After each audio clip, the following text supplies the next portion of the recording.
जेव्हा कलेक्टर साहेबांनी मंदिराबाहेर एका पूल विकणाऱ्या महिलेला पाहिले तेव्हा ते तिच्या जवळ गेले आणि तिला बघताच ते त्या महिलेच्या पायावर कोसळून डसाडसा रडू लागले. पण असं का? कोण होती ती महिला आणि काय नातं होतं कलेक्टर साहेब आणि त्या महिलेचं? या घटनेमागील सत्य जाणून घेऊया या कथेच्या माध्यमातून. पण पुढील कथा ऐकण्यापूर्वी माझी आपल्याला एक विनंती आहे की जर ही कथा तुम्हाला थोडीशी जरी आवडली तरी कृपया आमच्या चॅनलला सबस्क्राईब करा आणि व्हिडिओला लाईक करा. चला तर मग सुरू करूया आजची कथा. रवीचा जन्म एका छोट्याशा खेड्यात आणि एका गरीब कुटुंबात झाला होता. रवीच्या लहानपणीच त्याच्या वडिलांचे निधन झाले होते आणि त्यानंतर त्याची आई शांती त्याचा एकमेव आधार बनली. शांती एक साधी आणि कष्टाळू स्त्री होती जी गावातील मंदिराबाहेर फुलं विकून आपल्या मुलाचं पालनपोषण करत होती. तिचं संपूर्ण विश्व तिच्या मुलाभोवतीच फिरत होतं. रवीचं बालपण खूपच कठीण परिस्थितीत गेलं. त्याने आपल्या आईला सकाळपासून संध्याकाळपर्यंत कष्ट करतानाच पाहिलं होतं. जेव्हा इतर मुलांचे आई वडील त्यांना खेळणी आणि मिठाई देत असत तेव्हा रवीच्या आईने त्याला फक्त प्रेम आणि धैर्याची शिकवण दिली. लहान वयातच रवीने आपल्या आईच्या संघर्षाचं महत्त्व ओळखायला सुरुवात केली आणि त्याच्या मनामध्ये एक स्वप्न फुलू लागले. रवी मोठा होऊन आपल्या आईला या गरिबीतून मुक्त करून एक सुखमय जीवन देण्याचं स्वप्न पाहू लागला. त्याच्या आईचे पण एकच स्वप्न होते की तिचा मुलगा शिकून सावरून एका सन्माननीय पदावर पोचावा. तिला खात्री होती की रवी एक दिवस तिच्या श्रमाचं फळ तिला नक्कीच देईल. म्हणूनच ती शक्य तितकी परिश्रम करत होती जेणेकरून तिच्या मुलाच्या शिक्षणात कोणतीही कमी राहू नये. तिच्याकडे स्वतःसाठी काही नसतानाही ती रवीच्या पुस्तकं आणि शिक्षणासाठी कोणतीही कसर सोडत नव्हती. मंदिराबाहेर फुलं विकताना ती आपल्या नशिबाशी लढत होती आणि आपल्या धैर्याने मुलाच्या स्वप्नांना साथ देत होती. रवी देखील आपल्या आईचा हातभार लावण्याचा प्रयत्न करत असे, पण शांती त्याला प्रत्येक वेळी सांगत असे, तू फक्त तुझ्या अभ्यासावर लक्ष दे बाळा, तुलाच या घराचं नशीब बदलायचं आहे. अशा प्रकारे रवी हळूहळू आपल्या स्वप्नांच्या दिशेने पाऊल उचलायला सुरुवात करतो. शाळेत त्याला अभ्यासात खूप रस होता आणि त्याला नेहमी आपल्या आईच्या चेहऱ्यावर अभिमान पाहायचा होता. शांती देखील आपले सर्व दुःख आणि थकवा विसरून रवीच्या तेजस्वी भविष्याच्या कल्पनेत रमून जायची. जसजसा वेळ पुढे जात होता तसतसा रवीने शाळेत आपल्या अभ्यासात अधिक परिश्रम करायला सुरुवात केली. त्याच्या आईचा संघर्ष आणि समर्पण त्याला रोज नव्यानं प्रेरणा देत होते. गावातील साधारण सुविधांमध्ये राहूनही रवीने कधीच हार मानली नाही. त्याने दिवस रात्र एक करून अभ्यास केला जेणेकरून तो आपल्या आईच्या कष्टाचं योग्य मोल चुकता करू शकेल. शांतीने रवीसाठी नेहमीच आपल्या गरजांकडे दुर्लक्ष केलं. तिच्या छोट्याशा कमाईतून ती रवीसाठी पुस्तके, कपडे आणि शाळेची फी जमवण्यात व्यस्त असे. अनेकदा तिला स्वतःचं भोजन सोडूनही पैसे साठवावे लागत होते, पण तरीही ती हसत हसत सगळ्या अडचणींना सामोरी जात असे. तिचं खरं आनंदाचं कारण होतं फक्त रवीच्या चेहऱ्यावर दिसणारे आनंदी हास्य. रवीला देखील आपल्या आईच्या संघर्षाची पूर्ण जाणीव होती. त्याने अनेकदा पाहिलं होतं की त्याची आई मंदिराबाहेर फुलांच्या माळा तयार करून विकते आणि लोक कधी कधी तिच्याशी नीट वागणूक ठेवत नाही, पण आईचा स्वाभिमान आणि तिचं धैर्य त्याला नेहमीच प्रेरणा देत असे. त्याने आपल्या मनाशी ठरवलं होतं की तो एक दिवस आपल्या आईला या गरिबीतून मुक्त करेल. गावात कधी कुणी सरकारी अधिकारी किंवा मोठा माणूस आला की रवी त्याचं व्यक्तिमत्व आणि मिळालेला सन्मान पाहून प्रभावित होत असे. त्याला वाटत असे की जर तो एक दिवस मोठा अधिकारी बनला तर त्याच्या आईचं जीवन बदलू शकेल.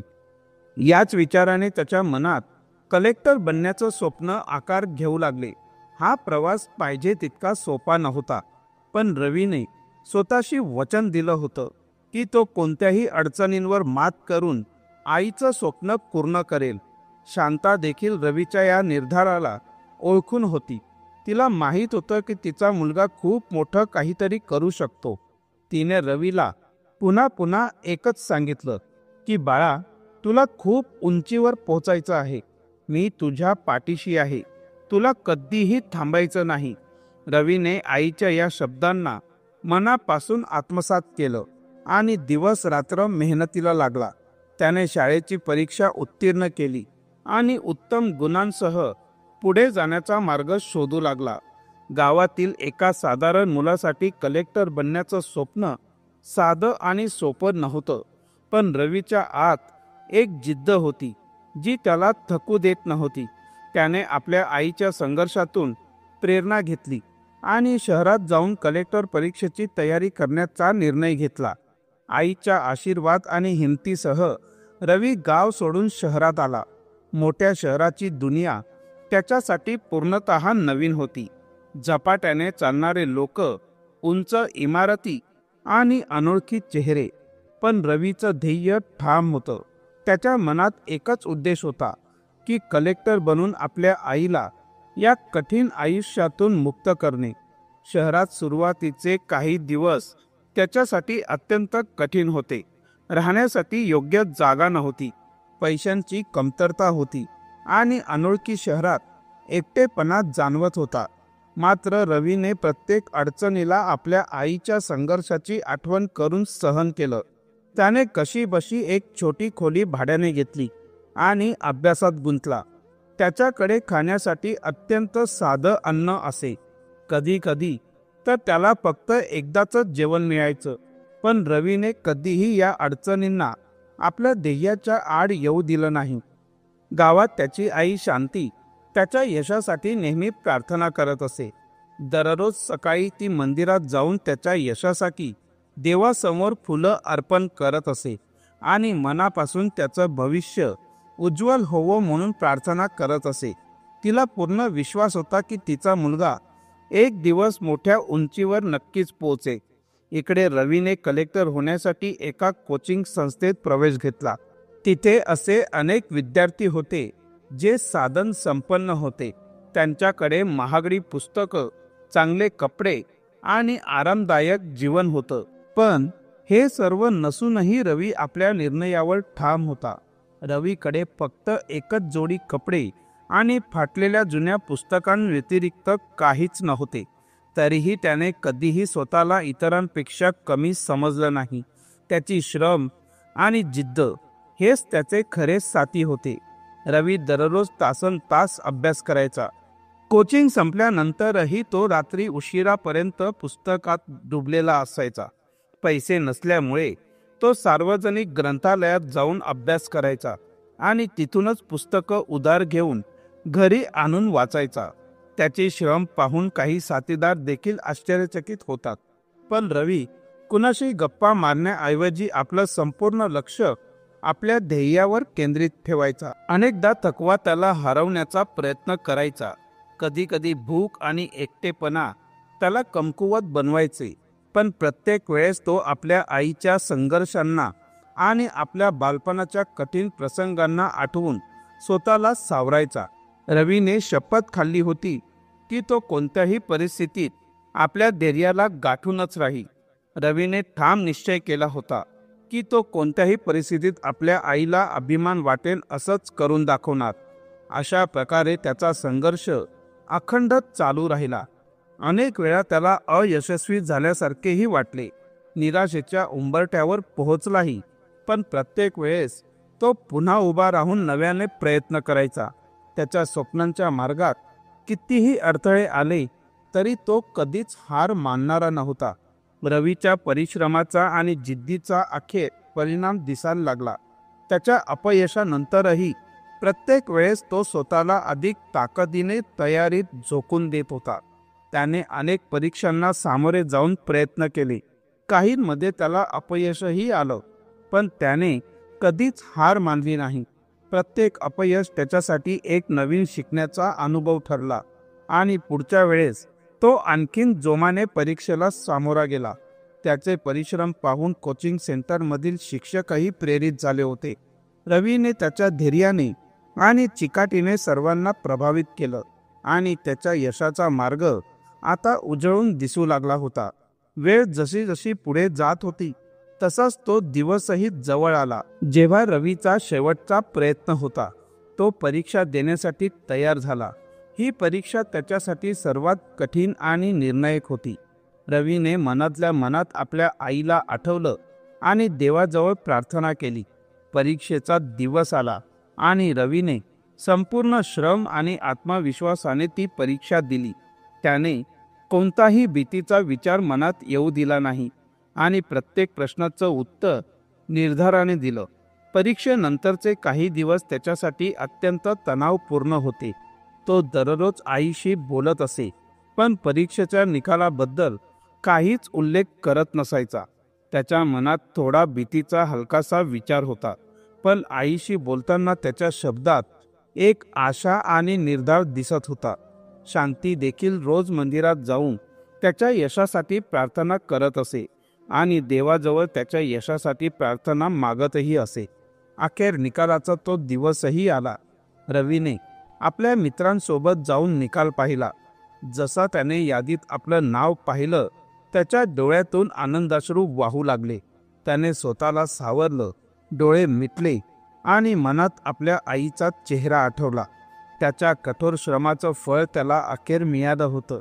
रवी आता कलेक्टर बनलेला होता. रवीच्या आनंदाचं काही ठिकाण नव्हतं.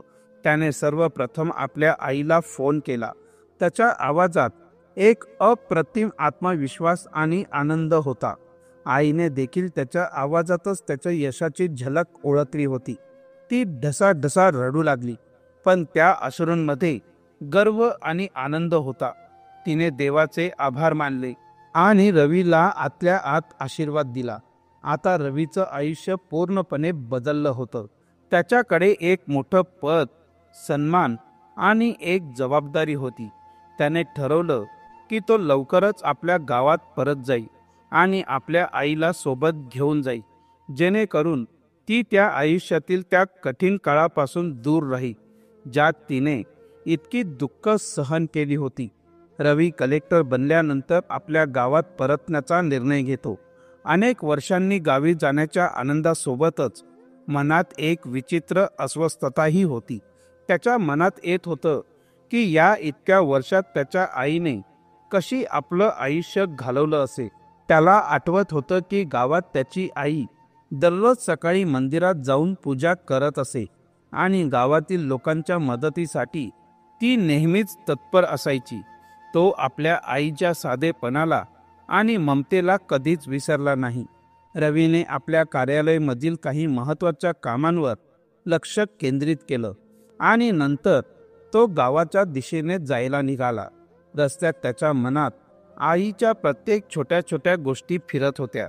तो विचार करत होता की आईला त्याच्या या यशावर किती अभिमान होईल. त्याने मनाशी ठरवलं की जसा तो गावात पोहोचे तसाच तो सर्वात आधी आईला भेटे आणि तिला सोबत घेऊन शहरात घेऊन जाईल. त्याने काही दागिने आणि भेटवस्तूही घेतली होती जी त्याला त्याच्या आईला भेट म्हणून द्यायची होती. गावात पोहोचताच त्याने पाहिलं की सगळं काही जसंच्या तसंच आहे. तोच रस्ता, तेच झाड, तोच हवेचा गंध, सर्व काही तसंच होतं. फक्त एक गोष्ट बदलली होती की रवी आता एक कलेक्टर झाला होता आणि गावातील लोक त्याला खूप आदराने बघत होते. लोक त्याच्याकडे येऊन त्याला अभिनंदन करत होते आणि त्याच्या यशावर आनंद व्यक्त करत होते. पण रवीची दृष्टी फक्त एकच गोष्ट शोधत होती की त्याची आई कुठे आहे. रवी सर्वत्र विचारत होता, पण त्याची आई कुठेही सापडत नव्हती. अखेर एका व्यक्तीने त्याला सांगितले की मंदिराजवळ एक वृद्ध महिला फुलं विकते. कदाचित तीच तुझी आई असू शकते. रवीचं हृदय जोराने धडधडू लागले. त्याला काहीच समजत नव्हते की त्याची आई मंदिराबाहेर फुलं का विकत असेल. तो तात्काळ मंदिराच्या दिशेने चालू लागला. मनात एक विचित्र चिंता होती. मंदिराजवळ पोहोचल्यावर त्याने पाहिलं की एक वृद्ध महिला जमिनीवर बसून फुलांचे हार तयार करत आहे. तिची उंची पाहून रवीला जाणवलं की ती त्याची आईच असू शकते. रवीचे पाय तिथेच थांबले आणि त्याच्या डोळ्यातून अश्रू ओरघळू लागले. त्याने कधीच कल्पना केली नव्हती की त्याची आई अशा परिस्थितीत असे. तो हळूहळू तिच्या जवळ गेला आणि झुकून तिच्याकडे पाहू लागला. आईने वर पाहिलं आणि तिच्या डोळ्यात आनंद आणि अभिमानाची झलक होती. पण रवीचे अश्रू मात्र थांबत नव्हते. त्याने आईला घट्ट मिठी मारली आणि ढसाढसा रडू लागला. आईने त्याला सावरलं आणि स्वतःचे अश्रू पुसत म्हणाली की बाळा, हे सगळे काळाची करवत आहे, पण मला तुझा अभिमान आहे की तू आपल्या मेहनतीला यश मिळवलं आहेस. रवीने आईला पुन्हा मिठी मारली आणि दोघांमध्ये गहन भावना उमटल्या. एकमेकांच्या उभेत वेळ थांबला आहे असं वाटू लागलं.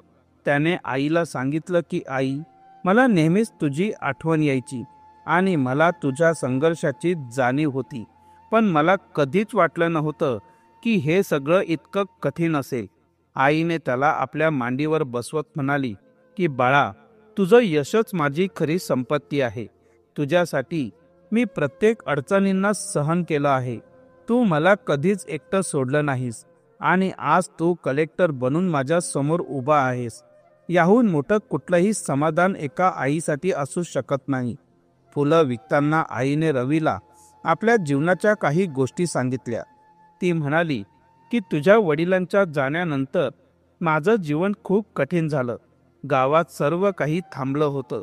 तू गेल्यानंतर मी रोज मंदिरात जाऊन फुलं विकायची, जेणेकरून माझ्या श्रमाने थोडे पैसे साठवता येतील. पण मला माहीत होतं की तू कुठेतरी चांगलं काम करत आहेस. रवीने आईला विचारलं की आई, तुला कधी एकटं वाटलं नाही का? तुझ्या जीवनात इतक्या अडचणी आल्या. आईने हसत हसत उत्तर दिलं की हो, एकटेपणाची भावना आलीच, पण तुझ्या आठवणींनी मला प्रत्येक संकटात धैर्य दिले. मला तुझ्यावर पूर्ण विश्वास होता आणि मी कधीच ती आशा सोडली नाही. आईच्या या शब्दांनी रवीचं मन भारावून गेलं. त्याने जाणवलं की त्याच्या आईने किती अडचणींना सामोरी गेली आहे. त्याने मनाशी ठरवलं की आता तो आपल्या आईचे परिश्रम व्यर्थ जाऊ देणार नाही. रवी आईला वचन देत म्हणतो की आई, आतापासून तू माझ्या सोबतच राहशील. मी तुला माझ्या सोबत शहरात घेऊन जाईन. तुझ्यासाठी एक छानसं घर बांधीन आणि मग तुला पुन्हा कधीही फुलं विकावी लागणार नाही.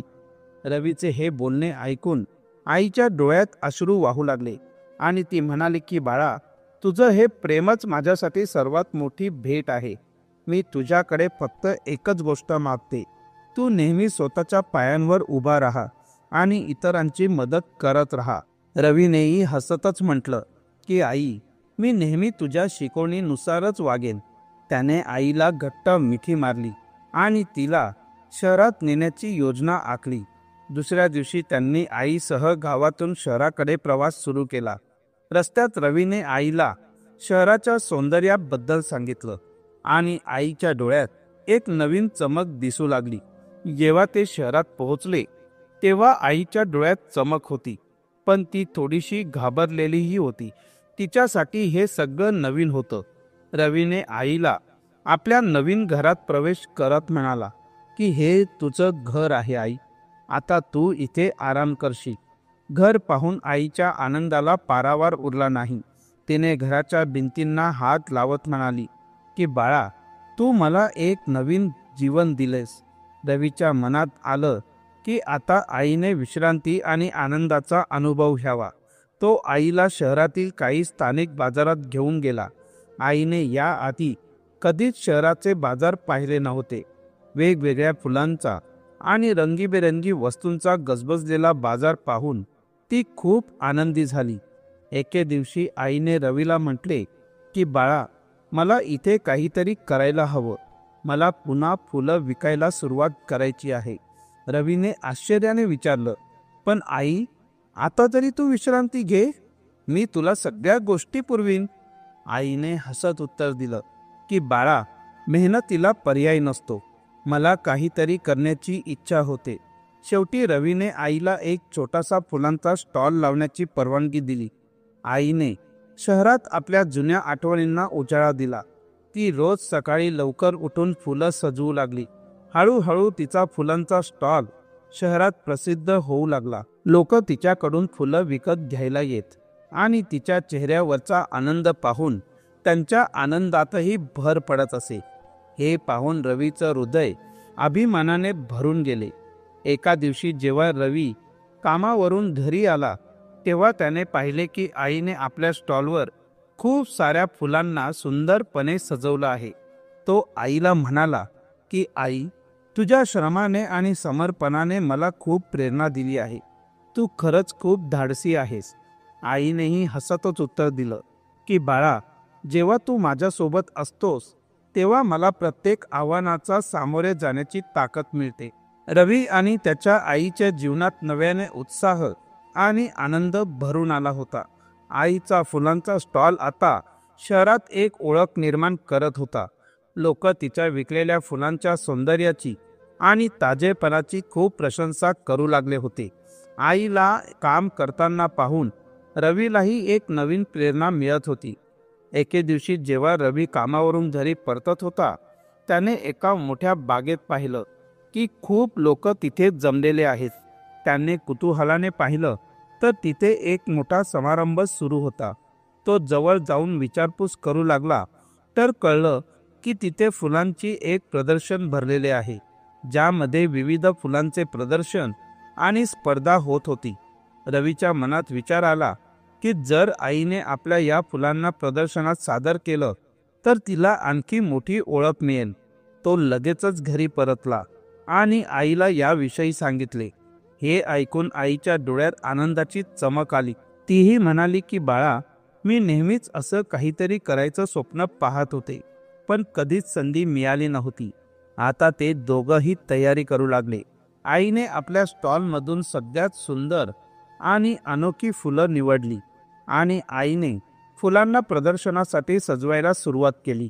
प्रदर्शनाच्या दिवशी आईने आपल्या फुलांना खूप प्रेमाने आणि उत्साहाने सजवलं.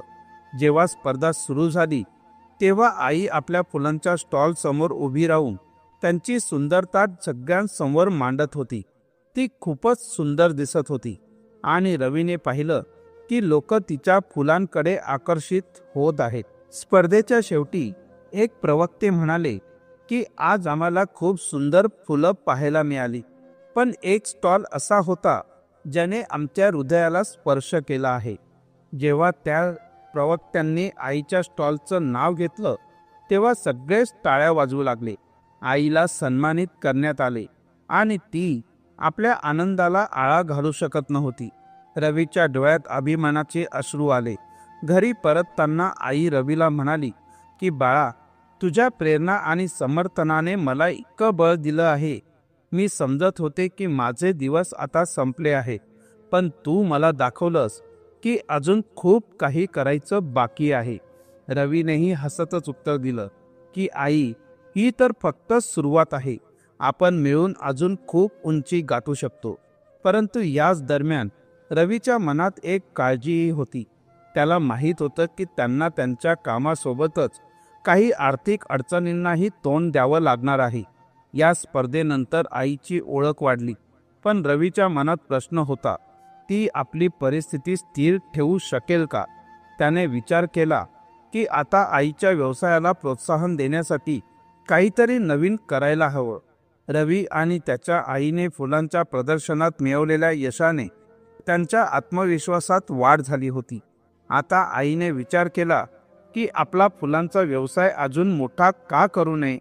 रवीने ठरवलं की त्यांना काहीतरी नवीन करायला हवं, ज्यामुळे त्यांच्या परिस्थितीला स्थैर्य येईल.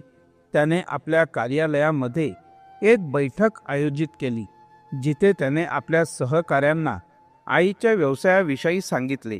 त्याला असं वाटत होतं की त्याचे मित्र आणि सहकारी आईच्या फुलांच्या विक्रीत मदत करतील. सहकाऱ्यांनी फुलांच्या काही विशेष ऑर्डर करण्याचा विचार मांडला आणि सांगितलं की ते आपल्या कुटुंब आणि मित्रांनाही फुलं खरेदी करण्यासाठी प्रोत्साहित करतील. दरम्यान रवीच्या आईनेही काही नवीन फुलांचे प्रकार वाढवण्याचा निर्णय घेतला. तिने स्थायिक शेतकऱ्यांशी बोलून त्यांच्याकडून मदत घेतली आणि काही विशेष फुलांच्या लागवडीला सुरुवात केली।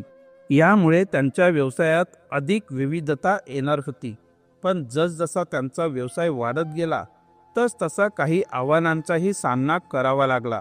परिसरातील काही प्रतिस्पर्धकांनी त्यांच्या व्यवसायाला नुकसान पोहोचवण्याचा प्रयत्न केला, ज्यामुळे त्यांना काही अडचणी येऊ लागल्या। त्यांनी पाहिलं की काही अन्य विक्रेते त्यांच्या फुलांची नक्कल करून कमी किमतीत विकू लागले आहे। त्यावर रवी आईला म्हणतो की आई, आपल्याला या आव्हानांचा सामना करावा लागणारच आहे। आपल्याला आपला व्यवसाय आणखी मजबूत करायला हवा। त्यांनी ठरवलं की त्यांना आपल्या उत्पादनाच्या गुणवत्तेकडे लक्ष द्यायला हवं आणि आपल्या ग्राहकांना एक विशेष अनुभव द्यायला हवा। रवी आणि त्याच्या आईने एक विशेष कार्यक्रम आयोजित करण्याचा निर्णय घेतला, जिथे ते आपल्या विशेष फुलांची प्रदर्शनं करतील आणि ग्राहकांना दाखवतील की त्यांच्या फुलं किती अप्रतिम आणि सुंदर आहे। या कार्यक्रमात त्यांनी स्थानिक कला आणि संगीताचा समावेश केला, जेणेकरून लोक फक्त फुलं पाहायला नव्हे तर संपूर्ण अनुभवाचा आनंद घेऊ शकतील। रवीने आपल्या मित्रमैत्रिणी आणि सहकाऱ्यांकडून मदतही मागितली आणि सर्वजण कार्यक्रम यशस्वी करण्यासाठी एकत्र आले। कार्यक्रमाच्या दिवशी शहरातील अनेक लोकही आले। सर्वांनी आईच्या फुलांची प्रशंसा केली आणि त्यांच्या गुणवत्तेचे कौतुक केले। यामुळे अनेक नवीन विक्री घडून आल्या आणि त्यांच्या व्यवसायाने एक नवीन उंची गाठली। या यशाने रवी आणि त्याच्या आईला अधिक प्रेरणा दिली। त्यांनी विचार केला की आता या यशाचा वापर करून आपला व्यवसाय आणखी वाढवायचा आणि आपल्या समाजात एक स्थायी बदल घडवायचा। रवी आणि त्याच्या आईच्या परिश्रमाने एक नवीन आशा निर्माण केली होती। व्यवसायातील वाढत्या यशासोबत त्यांनी समाजात एक सकारात्मक बदल घडवण्याची योजना आखली। रवीने विचार केला की हीच योग्य वेळ आहे। ते समाजाच्या गरजांना समजून घेतील आणि त्यानुसार आपला व्यवसाय पुढे वाढवतील। असा विचार रवीने त्याच्या आईसमोर मांडला आणि रवी आईला म्हणाला की आई, आपल्याला केवळ आपल्या फुलांचा व्यवसाय वाढवायचा नाही, तर आर्थिकदृष्ट्या कमजोर असलेल्या लोकांनाही मदत करायची आहे। त्यांनी समाजातील गरजू कुटुंबांना मदत करण्याचा निर्णय घेतला। या विचारानुसार रवी आणि त्याच्या आईने अशा लोकांसोबत काम करण्याचा निश्चय केला जे फुलांची शेती करू इच्छितात, पण आर्थिक अडचणींमुळे ते शक्य होत नव्हते। त्यांनी स्थानिक शेतकऱ्यांना प्रशिक्षण दिलं आणि त्यांना फुलांची शेती करण्यासाठी आवश्यक सामग्री पुरवली। यासोबतच त्यांनी ठरवलं की त्यांच्या व्यवसायाचा एक हिस्सा समाजसेवेसाठी दिला जाईल। प्रत्येक विक्रीतून काही टक्के रक्कम ते गरिबांच्या उपचार, शिक्षण आणि विकासासाठी दान करतील। या प्रकारे त्यांचा व्यवसाय केवळ आर्थिकदृष्ट्या यशस्वी झाला नाही, तर समाजात एक सकारात्मक संदेश पसरवू लागला। त्यांनी हे सिद्ध केलं की व्यवसायाचा खरा उद्देश फक्त नफा मिळवणे नसून समाजाच्या भल्यासाठी योगदान देणे देखील असू शकतो। मात्र या प्रवासातही काही आव्हानं होती। रवीने पाहिलं की काही स्थानिक लोक त्यांच्या या प्रयत्नांकडे संशयाने पाहत आहेत। त्यांना वाटलं की कदाचित हे सगळं एक दिखावा असेल। रवीने ठरवलं की त्यांच्या कार्यात पारदर्शकता असावी आणि प्रत्येकाने त्यांचे हेतू समजून घेतले पाहिजेत। ज्यात त्यांनी समाजातील लोकांसोबत खुल्या बैठका आयोजित केल्या, जिथे त्यांनी आपला उद्देश आणि दृष्टिकोन स्पष्टपणे मांडला। हळूहळू लोक त्यांच्या प्रती सकारात्मकता दर्शवू लागले। रवीच्या आईने देखील आपला अनुभव शेअर केला आणि लोकांना प्रेरित केले की एकमेकांची मदत करावी, ज्यामुळे समाजात सकारात्मक बदल दिसू लागले। रवी आणि त्याची आई आपल्या प्रयत्नांद्वारे अनेक लोकांना आपल्याच पायांवर उभे राहण्यासाठी मदत करत होते। त्यांचा व्यवसाय आता फुलांची विक्रीपर्यंत मर्यादित नव्हता, तर तो एक सामाजिक चळवळ बनला होता। अखेर एक दिवस रवी आपल्या आईसोबत मंदिरात गेला, जिथे त्यांनी आपल्या अडचणी आणि संघर्षासाठी प्रार्थना केली। त्यांना असे वाटले की या प्रवासाने त्याला केवळ यशस्वी व्यापारी बनवलं नाही, तर एक संवेदनशील मनुष्यही बनवले। रवीने आपल्या आईला पाहिले, जी मंदिराच्या बाहेर फुलं विकत होती आणि त्याला हे जाणवलं की त्याच्या आईने त्याला फक्त जगणं शिकवलं नाही, तर त्याला जीवनाचा खरा अर्थ देखील शिकवला. त्याने आईला गोड शब्दात मिठी मारली आणि म्हणाला की आई, तुझ्या श्रमामुळे आणि संघर्षामुळेच आपण या ठिकाणी पोहोचलो आहोत. आता आपण एक नवा आरंभ करू शकतो, जो केवळ आपल्याला नाही तर समाजालाही पुढे नेईल. या प्रकारे रवी आणि त्याची आई एक नवीन यात्रा सुरू करते. हा एक असा प्रवास होता ज्यामध्ये ते फक्त स्वतःच यशस्वी होत नव्हते, तर समाजाच्या भल्यासाठीही काम करत होते. या कथेने हे शिकवले की खरे यश फक्त वैयक्तिक लाभात नाही, तर समाजाच्या भल्यात सुद्धा आहे. जेव्हा आपण एकमेकांची मदत करतो, तेव्हा आपण एक मजबूत आणि समृद्ध समाज तयार करतो. जर तुम्हाला ही गोष्ट आवडली असेल तर कृपया आमच्या चॅनलला सबस्क्राईब करा आणि व्हिडिओला लाईक करा. तुमचं एक लाईक आमचे मनोबल वाढवेल आणि आम्ही पुन्हा जोराने तुमच्यासाठी एक नवीन रोमांचिक कथा घेऊन येऊ. जय हिंद, जय भारत. धन्यवाद.